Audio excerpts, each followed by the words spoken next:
अस्सलाम वालेकुम। मेरा नाम है दानिश मकसूद और आप देख रहे हैं मेरा YouTube channel Dawn News editorials.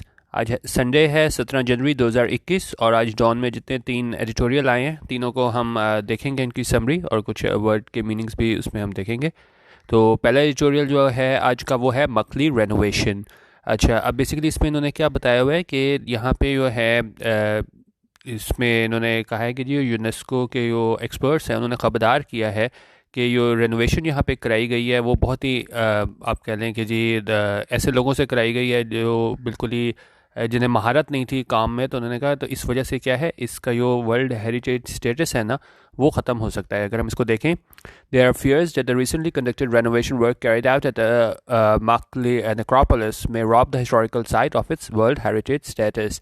उन्हें कहा इस बात का खदशात का इजहार किया जा रहा है कि जी यो हाल ही में रेनोवेशन कराई गई है, जो काम कराया गया है इस कब्रिस्तान में मकली के, वो हो सकता है कि इस वजह से छिन जाए जो हमारा वर्ल्ड हेरिटेज स्टेटस है इस हिस्टोरिकल साइट का। ठीक है, और यहाँ पे क्यों ऐसा किया गया है कि उन्होंने कहा ये जो रेनोवेशन की गई है वो क्या बड़ी थी, शॉडी थी। शॉडी क्या होता है कि कोई बैडली मेड और डन, कोई काम आप बड़े गलत तरीके से करो, बुरे तरीके से करो ना। तो उन्होंने कहा कि एक्सपर्ट्स नहीं थे और वहाँ पे जो लोग थे ना, तो इस वजह से मतलब जिन लोगों ने काम किया उनको महारत नहीं थी अपने काम में, तो इस वजह से इन्होंने खदशात का इजहार किया है। अगर यहाँ से भी हम देखें तो ये कह रहे हैं कि UNESCO experts have been carrying out annual inspections of the site, and for at least the past 2 years, they have been asking the authorities to carry out conservation work as per international guidelines on some badly damaged tombs.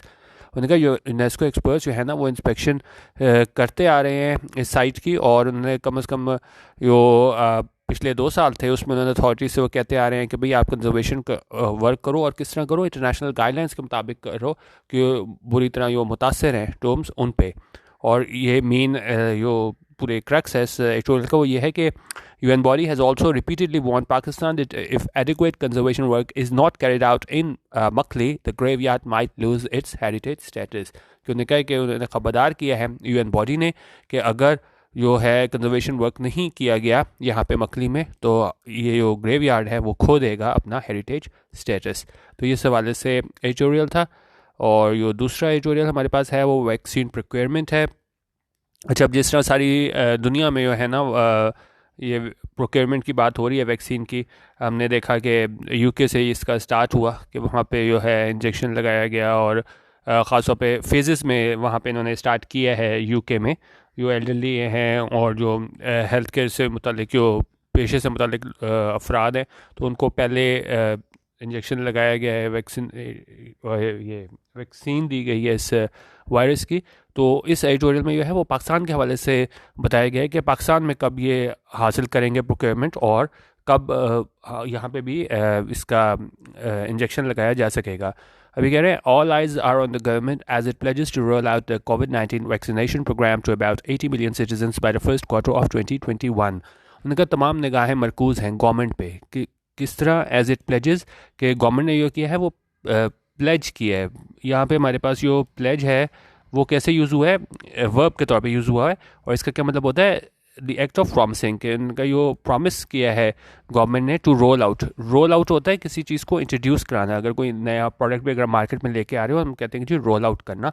और यहाँ पे roll out से मुराद क्या है कि ये जो vaccine है रोल आउट होगा, यानी कि कब यहाँ पे लाई जाएगी, ऑफिशियली लॉन्च की जाएगी, इंट्रोड्यूस की जाएगी कोई नई प्रोडक्ट और सर्विस, और यहाँ पे इसकी कोविड की वैक्सीनेशन की बात हो रही है। उनका तमाम निगाहें गवर्नमेंट पे हैं कि इन्होंने वादा किया था कि हम लेके आएंगे, इंट्रोड्यूस कराएंगे कोविड-19 वैक्सीनेशन प्रोग्राम कितने लोगों को, 80 मिलियन शहरियों को, और कब तक लेके आएंगे, bye the first quarter of 2021, यानी कि मार्च 2021 तक हम लोगों को लिए ये प्रोक्योर कर लेंगे वैक्सीनेशन कोविड-19 की। उन्होंने ऑन सेवरल ओकेजन्स 12 मौके पे officials have said that Pakistan will kick off the vaccine drive in phases in March and that the target population will be inoculated by November this year. अच्छा, अब इसमें कह रहे हैं कि जी ऑफिशियल्स ने कहा है कि Pakistan will kick off the vaccine drive. Kick off होता है कि जिसका स्टार्ट करना है, जिस तरह अगर हम फुटबॉल मैचेस में हम देखें ना तो वो टाइमिंग में लिखा होता है कि जी मैच कितने बजे स्टार्ट होगा, कितने बजे किक ऑफ होगा। तो यहाँ पे क्या मुराद है कि कब किक ऑफ होगा वैक्सीन ड्राइव, यानी कि कब शुरू होगी। तो उन्होंने ऑफिशियल्स ने ये कहा था कि पाकिस्तान शुरू करेगा अपनी वैक्सीन ड्राइव फेजेस में यानी टुकड़ों में, पार्ट्स में करेगा। और कब से करेगा? इन मार्च से करेगा। And that the target population will be inoculated by November this year. और जो हमारी टारगेट पॉपुलेशन है, कि जो पहला हमारा टारगेट है कि सबसे पहले इन लोगों को वैक्सीनेशन मिलनी चाहिए, तो उन्होंने कहा उन लोगों को तब तक क्या है वो वैक्सीनेट कर दिया जाएगा। कब तक? नवंबर दिस ईयर, इस साल के नवंबर तक। गिवन डैट होता है मतलब ये देखते हुए, उन्होंने कहा ये देखते हुए the government is yet to procure the vaccine from the multiple manufacturers it is engage in discussions with. उनका ये देखते हुए कि गवर्नमेंट जो है अभी तक वो प्रोक्योर नहीं की, हासिल नहीं की वैक्सीन। कहाँ से? कि वो काफ़ी मैन्युफैक्चरर्स थे। It is engage in discussions with, जिनके साथ ये क्या है बातचीत में, जिनकी साथ इनकी बातचीत चल रही है। This is a challenging plan. उन्होंने कहा बड़ा चैलेंजिंग प्लान है, मुश्किल प्लान है, क्योंकि एक तरफ वो कह रहे हैं कि जी हम फर्स्ट क्वार्टर यानी कि मार्च 2021 तक जो है ना वो ये ड्राइव स्टार्ट कर देंगे, रोल आउट कर देंगे। लेकिन साथ ही वो कह रहे हैं कि जी मैन्युफैक्चरर से इनकी बातचीत तो चल रही है, लेकिन वहाँ से इन्होंने अभी तक वैक्सीन प्रोक्योर नहीं की है। At present the government is in talks with multiple entities. और इस वक्त गवर्नमेंट जो है ना वो काफ़ी ज़्यादा एंटिटीज़ से जो है ना वो बातचीत कर रही है। और उसमें कौन कौन सी फार्मास्यूटिकल कंपनीज शामिल हैं? Including Chinese pharmaceutical companies Sinopharm and CanSino, whose vaccines have been under trial in Pakistan. तो ये जो चाइनीज़ कंपनीज हैं जिनके जो अंडर ट्रायल हैं यहाँ पे उन वैक्सीन्स का, कि वो किया जा रहा है कि भाई कब ये मंजूर हों, अप्रूव हों और इन्हें जो है वो ऑफिशियली रोल आउट किया जाए। अच्छा, और कह रहे हैं yesterday announcement from DRAP indicated that Oxford vaccine AstraZeneca too has been approved for procurement। तो उन्होंने कहा ये जो कल जो है ना yesterday यानी गुजरा हुआ कल जो है, उसमें क्या हुआ है अनाउंसमेंट हमें देखने को मिली DRAP की जानिब से। DRAP क्या है? Drug regulatory authority of Pakistan indicated. और वो क्या है इंडिकेट करती है ये ऑक्सफोर्ड वैक्सीन है एस्ट्राजेनेका हैज़ बीन अप्रूव्ड, उसे अप्रूव कर लिया गया है, उसकी मंजूरी दे दी गई है। किस चीज़ के लिए? For procurement. प्रोक्योरमेंट क्या होता है? Is the process of finding and agreeing to terms and acquiring goods services और works from an external source. कि उसको हासिल करने के लिए जो है ना वो अप्रूव कर लिया गया है इस वैक्सीन को, एस्ट्राजेनेका। ठीक है। Aside from these, Pakistan is also eligible to receive free vaccines from under the COVAX program, which procures the vaccine for less developed countries with the goal of equitable distribution।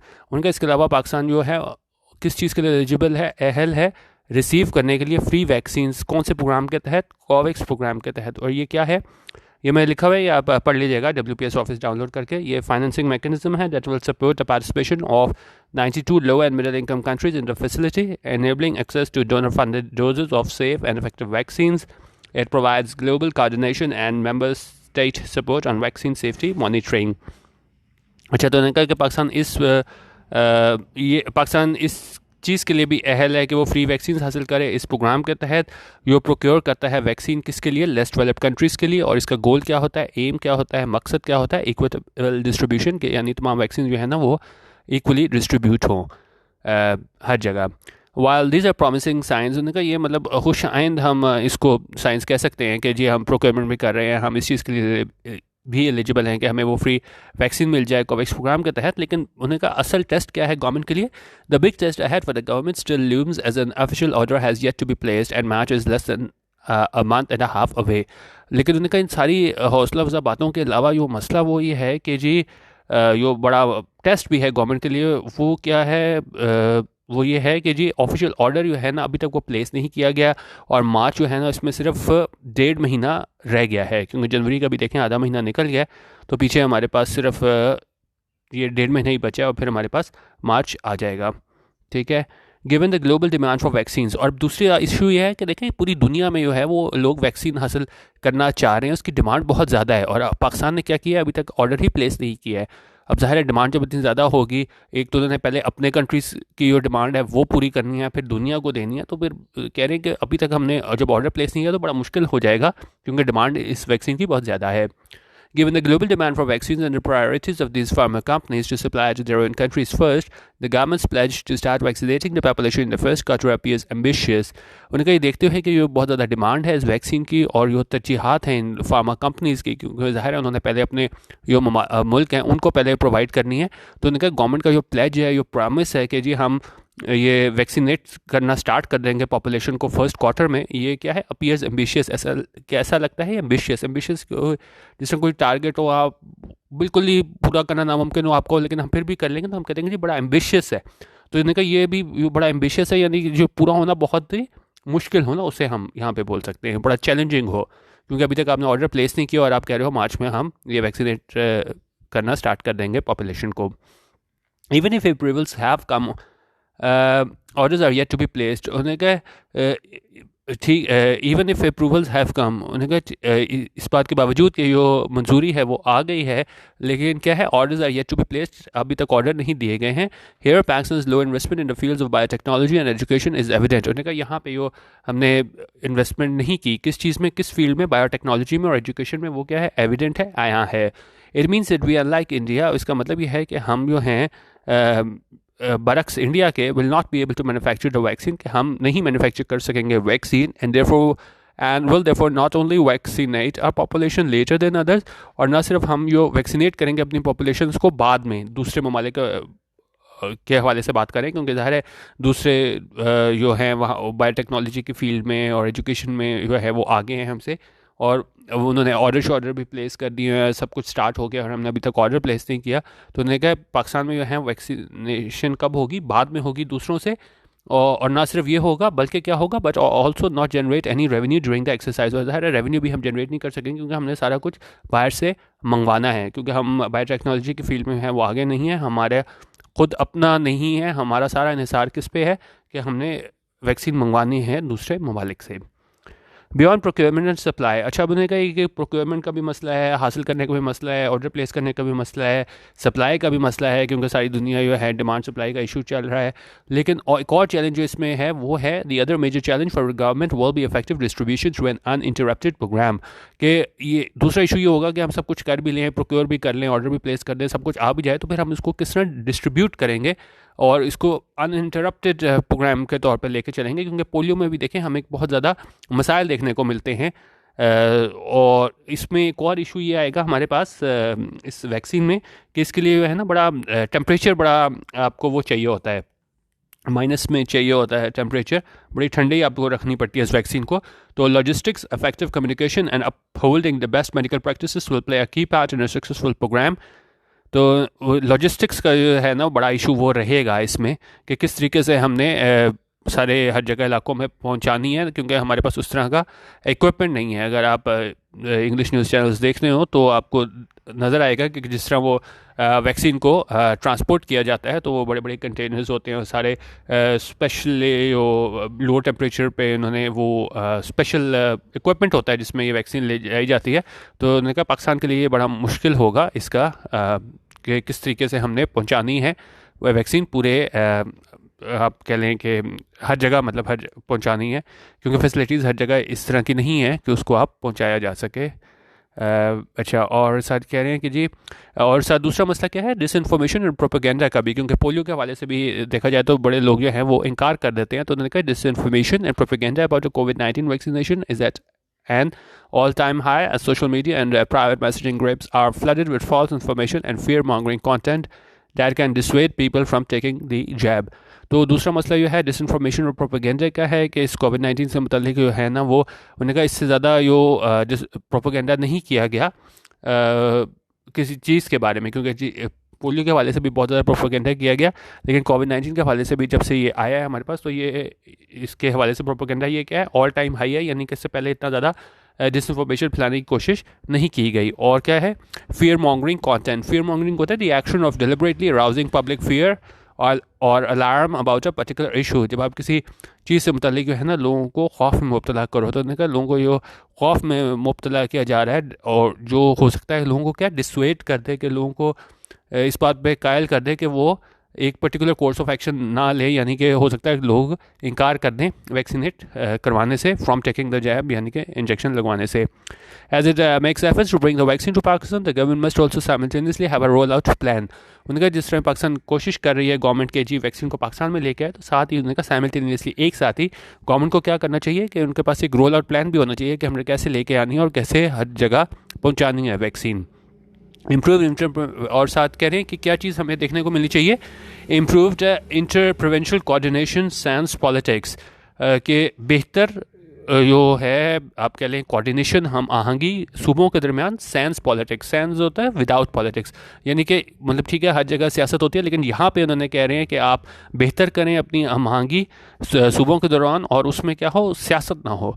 To will play a pivotal role, वो भी क्या है, कलीदी role अदा करेगा here as both the federal and provincial governments especially since should focus on the common goal despite their political differences. और यहाँ पे कह रहे हैं खासतौर पे फेडरल और प्रोविंशियल गवर्नमेंट्स, और उस प्रोविंशियल गवर्नमेंट्स में भी खासतौर पे सिंध जो है ना, उनको फोकस करना चाहिए कॉमन गोल पे, एक कॉमन मकसद पे, बावजूद इसके कि जो इनके दरमियान सियासी जो डिफरेंसेस हैं, इख्तलाफात हैं।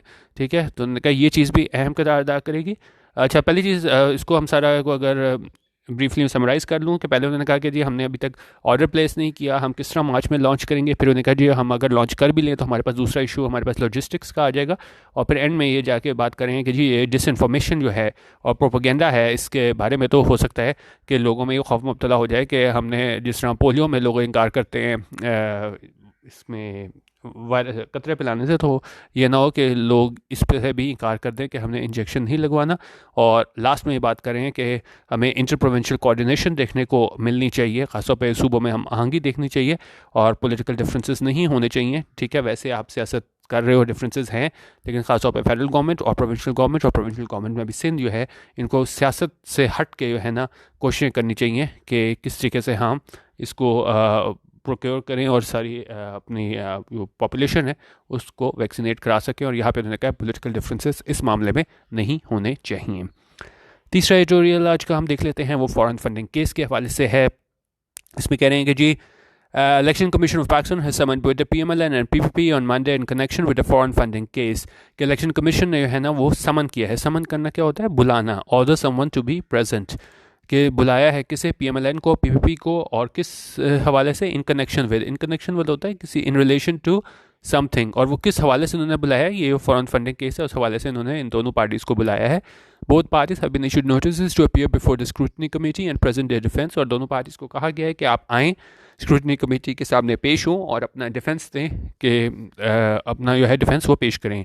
The appearance will take place a day before the previously scheduled demonstration in front of the ECP offices by the Pakistan Democratic Movement Opposition Alliance, which is aiming to highlight the delay in concluding the foreign funding case against the ruling PTI.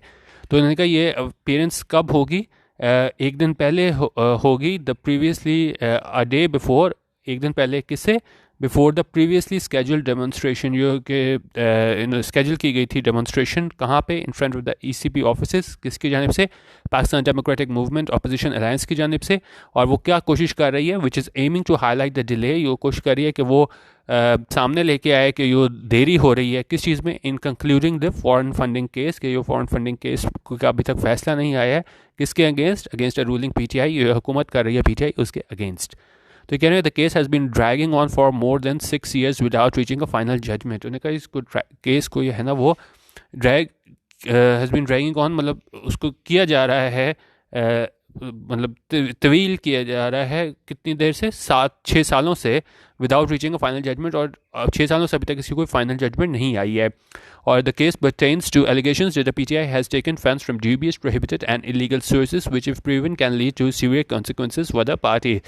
और ये वो case है वो किससे मुतल्लिक है? वो इल्ज़ामात से मुतल्लिक है कि PTI ने जो फंड्स हासिल किए हैं वो डूबियस मीन से हासिल किए हैं, ऐसे मीन से हासिल किए हैं जिस पे रिलाय ना किया जा सके, प्रोहिबिटेड जो ममनुआ ज़राए हैं वो इस्तेमाल किए हैं, और इलीगल सोर्सेस, और आप कह लें कि जी गैर कानूनी ज़राए से इन्होंने हासिल किए हैं। और उन्होंने कहा अगर ये प्रूव हो जाता है तो उसका नतीजा क्या निकलेगा? Can lead to severe consequences, बड़ा ख़तरनाक इसके नतीजे निकलेंगे। किसके लिए? फॉर द पार्टी के लिए। For its part the PTI lawyers have launched multiple attempts of the US to question the jurisdiction of the ECP over this matter। अच्छा, उन्होंने कहा कि जो PTI lawyers हैं उन्होंने बहुत ज़्यादा कोशिशें की हैं सालों से कि जी वो कहें कि जी जुरिस्डिक्शन ही नहीं है ESP की, कि वो ECP की, इलेक्शन कमीशन ऑफ पाकिस्तान की, कि वो कैसे हमसे पूछ रहे हैं कि आपने फंड्स कहाँ से हासिल किए इस सिलसिले में, इस मैटर में। These petitions have been dismissed at various platforms and the ECP has maintained it is fully within its jurisdiction to demand an explanation from the PTI about the sources of funding। लेकिन उनके petition जो है ना वो dismiss हुई हैं, रद्द हुई हैं मुख्तलिफ वेरियस प्लेटफॉर्म्स में, और ECP ने बारहा कहा है कि जी हमारे पास पूरी जुरिस्डिक्शन है, हमारे पास इख्तियार हासिल है कि हम एक्सप्लेनेशन मांग सकें PTI से कि जी आपने किस तरह ये फंडिंग की क्या सोर्सेज हैं, किस तरह ये फ़ंड आपने हासिल किए हैं।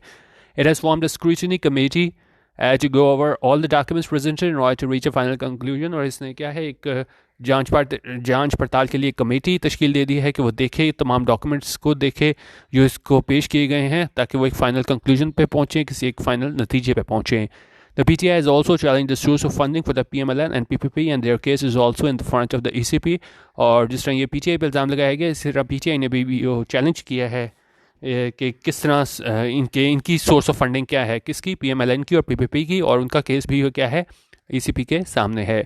The PDM is now demanding that the ECP bring the case against the PTI to a final conclusion। और PDM जो है, पाकिस्तान डेमोक्रेटिक मूवमेंट, वो डिमांड कर रही है कि ECP जो है ना, इस केस को क्या करे, इस PTI के अगेंस्ट जो केस है उसको फाइनल कंक्लूजन की तरफ लेके आए, यानी कि इसका नतीजा सामने लेके आए। At one point, the ECP has itself decided to fast-track the hearings, but then the pace slowed over the previous year, and the scrutiny of evidence was kept pending with each successive hearing. उनका एक वक्त पे जो है ECP ने भी बड़ी तेज़ी से फास्ट ट्रैक किया था, जल्दी जल्दी हियरिंग्स की थी, सुनवाई की थी, लेकिन उन्होंने कहा इसका पेस बाद में स्लो हो गया। इन ये केस को सुना जा रहा था ख़ासतौर पर पिछले साल, और फिर उन्होंने कहा ये स्क्रूटनी थी, जांच पड़ताल थी एविडेंस की, वो क्या हुआ, was kept pending with each successive hearing, और उसका कोई नतीजा नहीं निकला कि जो भी था कि एविडेंस आ गया तो उसको देखो कि भाई ये सही है कि नहीं, सोच सही थी कि PTI की नहीं। तो उन्होंने कहा ये जो है वो उसका अल्तवा का शिकार रहा विद ईच सक्सेसिव हियरिंग। जितनी भी हियरिंग हुई तो उसमें इसको स्क्रूटनाइज नहीं किया गया एविडेंस को। Therefore, the demand to complete the hearing and make a decision are justified। तो इसने कहा ये डिमांड है कि जी आप हेयरिंग को मुकम्मल करो और एक डिसीजन लेके आओ, तो ये जस्टिफाइड है बिल्कुल। उन्होंने कहा ये ठीक है, ऐसा होना चाहिए। All parties have been given ample time to argue the case. तमाम पार्टीज़ को जो है ना काफ़ी ज़्यादा जो टाइम दे दिया गया है कि वो अपना केस प्रेजेंट करें, आर्ग्यू करें, बहस करें उस पर।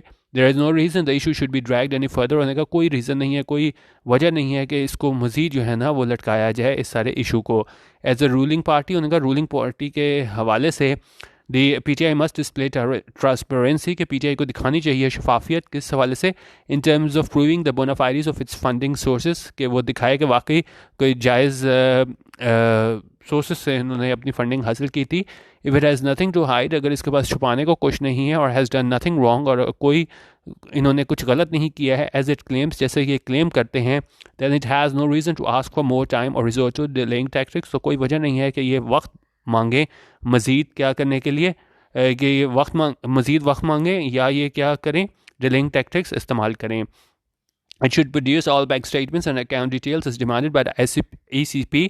और इसको सामने लानी चाहिए तमाम बैंक स्टेटमेंट्स और अकाउंट डिटेल्स जिस तरह ये मांगी गई हैं ECP की जानिब से, एंड सब्सटेंशिएट इट्स क्लेम्स, और अपने जो क्लेम है, अपने जो दावे हैं उनको साबित करें, that all its sources of funds are above board fully declared and illegal, के इनके जो सोर्सेज हैं वो क्या हैं, बिल्कुल उसमें किसी किस्म की कोई हैंकी पैंकी नहीं है, और बिल्कुल डिक्लेयर्ड हैं, और क्या है, लीगल हैं, कानूनी हैं। तो उन्होंने कहा जब उनको जिस तरह वो कह रहे हैं कि जी हमारे सारे सोर्सेस लीगल ज़राए से आए हैं, तो उन्होंने कहा फिर क्यों ये इसको डिलेइंग टैक्टिक्स इस्तेमाल कर रहे हैं, तो क्यों नहीं इसको मामले को क्लियर कराते।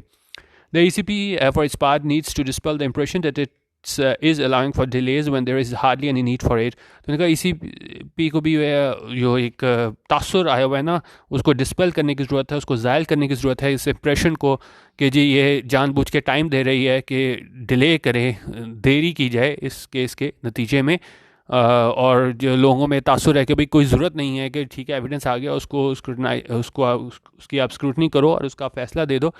तो लोगों में ये तासुर आ गया है जहनों में कि जी कोई ज़रूरत नहीं है, लेकिन जो ECP है वो PTI को फ़ायदा देने के लिए इस केस में डिले किया जा रहा है। तो उन्होंने कहा इस चीज़ की कोई ज़रूरत नहीं है।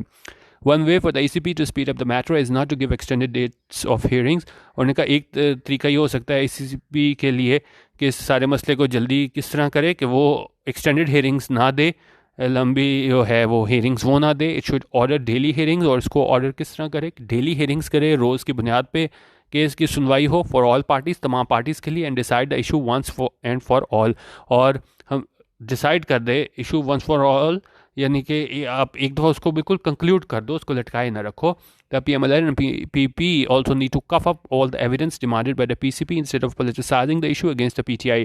और साथ तंबीह कर रहे हैं PMLN और PPP को भी कि आप भी क्या करें, कफ अप कर दें तमाम एविडेंस।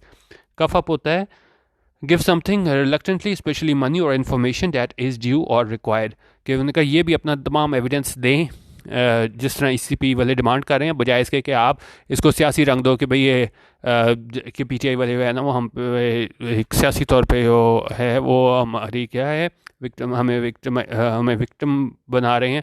तो उन्होंने कहा PTI वाले भी सारा अपना इसको मामला क्लियर करें, और ये दूसरी दो पार्टीज़ हैं ये PPP और PMLN वाले भी, ये भी अपना कफ अप करें, तमाम एविडेंस दें, तमाम अपना सबूत PCP की जानिब से, और उस पर तनकीद ना करें PTI को।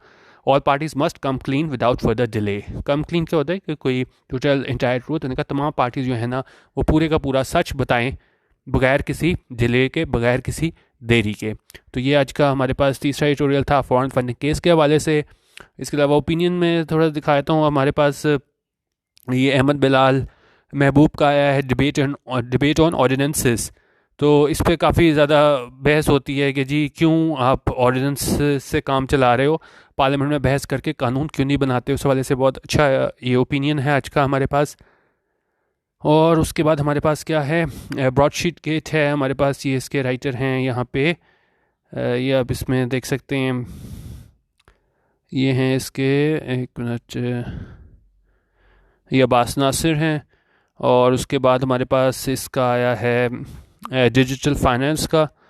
तो इस मरतबा काफ़ी ज़्यादा चांस है कि क्योंकि सारा काम ऑनलाइन वगैरह हुआ है, तो जो भी इस तरह की चीज़ें आती हैं ना, या ऑनलाइन एजुकेशन के हवाले से या डिजिटल फाइनेंस के हवाले से, ऑनलाइन लॉस के हवाले से, तो इस दफ़ा काफ़ी चांस है कॉम्पिटिटिव एग्ज़ाम में जो है ना वो इस हवाले से ऐसे जो है वो काफ़ी, बल्कि मेरे ख्याल में ज़रूर ही आएगा। अब ये देखना है कि किस उसमें पर्सपेक्टिव में देते हैं, लेकिन जिस तरह ये डिजिटल फाइनेंस आ गया तो इसको आप ज़रूर पढ़िएगा। और इसकी राइटर मेरे ख्याल में ये निज़ाम कौन है, ये अनम मलकानी, ठीक है ये है। और इक्विटेबल डिसीजंस है हमारे पास चौथा ओपिनियन आज का, और इसको ये हैं बासिल मलिक, ठीक है ये ओपिनियन है, तो इसको आप देख लीजिएगा। बाकी आज मैं कोशिश की थी कि तीनों इसके एडिटोरियल्स की है ना वो मैं आपको इसकी समरी दे सकूं, और कुछ वर्ड्स के मीनिंग्स भी थे, तो आप ये भी कमेंट कर दीजिएगा। मेरी कोशिश थी कि इसमें इंग्लिश मीनिंग्स के साथ भी है ना जिस तरह एडिटोरियल आज शेयर किया है तो वो मैं करूँ, इस बारे में भी थोड़ा आप कमेंट कर दीजिएगा। क्योंकि देखें उर्दू मीनिंग्स जो होते हैं ना वो आसान बहुत ज़्यादा होता है, आप 1 मिनट में गूगल ट्रांसलेटर में डालो लेकिन वो सही मीनिंग्स आते नहीं हैं। तो इसलिए मैं इंग्लिश में ज़्यादा मीनिंग्स करता हूँ, क्योंकि रिक्वेस्ट आप लोगों की होती है कि जी उर्दू में मीनिंग्स होने चाहिए। तो जो एग्जैक्ट मीनिंग्स होते हैं ना वो इंग्लिश में ही होते हैं, और कोशिश करनी चाहिए आपको कि इंग्लिश में ही करें। बिगिनर लेवल पे तो उर्दू चल जाती है, लेकिन आगे कोशिश किया करें कि इंग्लिश मीनिंग से ही काम चलाएं। बाकी आप ये थोड़ा कमेंट कर दीजिएगा। इसको मेरा था कि जिस तरह आज तीनों एडिटोरियल के थोड़े थोड़े मीनिंग्स लिखे हैं तो इसमें साथ में मीनिंग्स भी लिख दिया करूँ, इस बारे में भी अपनी फीडबैक दे दीजिएगा। बाकी ये डॉन न्यूज़ एडिटोरियल्स मेरा यूट्यूब चैनल है, तो यहाँ पर आप इसका लिंक ले सकते हैं PDF का, तो वहाँ से डाउनलोड करके WPS ऑफिस में ओपन कीजिएगा और ये हाईलाइटेड वर्ड्स के मीनिंग्स इस तरह आप देख सकते हैं। ठीक है, वीडियो देखने का बहुत शुक्रिया। अल्लाह हाफ़िज़। पाकिस्तान जिंदाबाद।